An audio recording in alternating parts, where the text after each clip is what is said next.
आणि आता बातमी जळगावमधून। जळगावच्या शेंदुर्डी नगरपंचायतीचे शिंदेचे शिवसेनेचे उमेदवार हे पुन्हा शिंदे गटात परतलेत। माघार घेण्यासाठी दबाव टाकला जात असल्याचा आरोप करत शिंदे सेनेचे उमेदवार अज्ञातस्थळी गेले होते।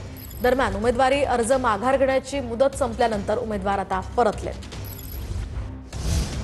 आणि आता जाऊयात लातूरमध्ये। लातूरच्या उदगीर नगरपालिकेसाठी एमआयएमचे 26 उमेदवार आता रिंगणात आहेत।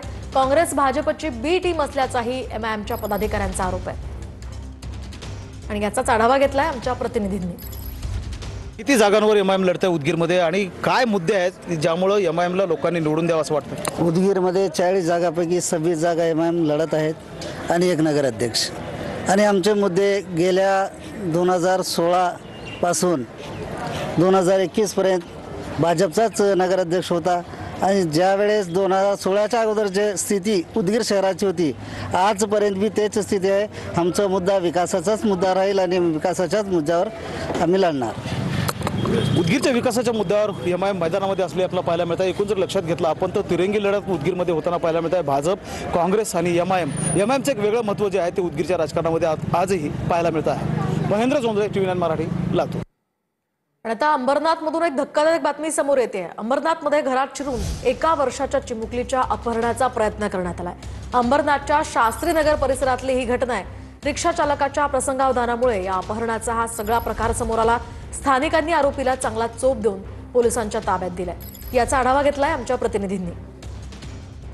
मी सध्या उभा आहे अंबरनाथ पोलीस स्थानकाच्या बाहेर आणि आपण पाहू शकता या ठिकाणी मोठ्या प्रमाणात जी गर्दी आहे ती शास्त्रीनगर परिसरामध्ये असलेल्या रहिवाशांची आहे। एकंदरीत पाहायला गेलं तर या ठिकाणी पहाटे 5 वाजेच्या सुमारास या ठिकाणी खिडकीतून आतमध्ये आरोपीने प्रवेश करत 1 वर्षाच्या मुलाचा अपहरण करण्याचा प्रयत्न केला। मी झोपलेली माझ्या बाजूने असं उचलताना मी उठून गेली। मग घेऊन जातो तात्याला मग मी माझ्या नवऱ्याला उठवली।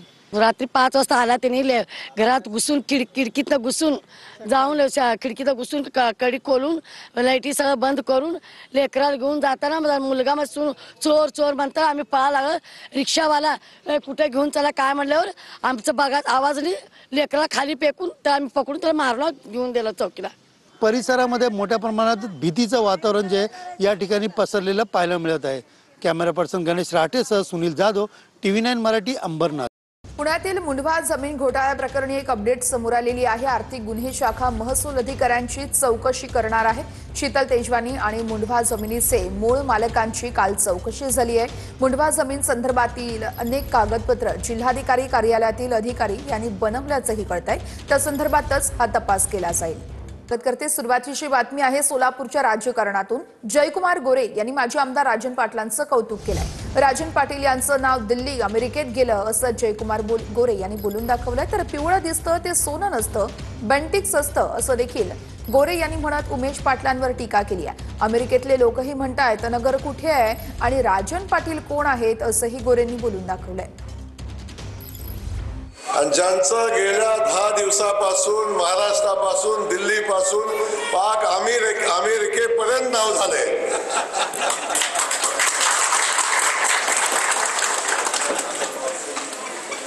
अमेरिकेतलं लोक सुद्धा म्हणतात ते अनगर कुठं आहे ते राजन पाटील कोण आहे। किती शिवा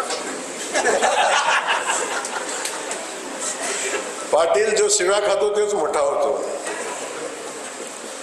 त्यामुळं आदरणीय राजन पाटील मालक या ठिकाणी उपस्थित आहेत आणि भारतीय जनता पक्षाच्या कार्यकर्त्यांच्या मध्ये आता पाटील साहेबांच्या येण्यानं प्रचंड मोठी ताकद, प्रचंड मोठी ऊर्जा आता निर्माण झालेली आहे।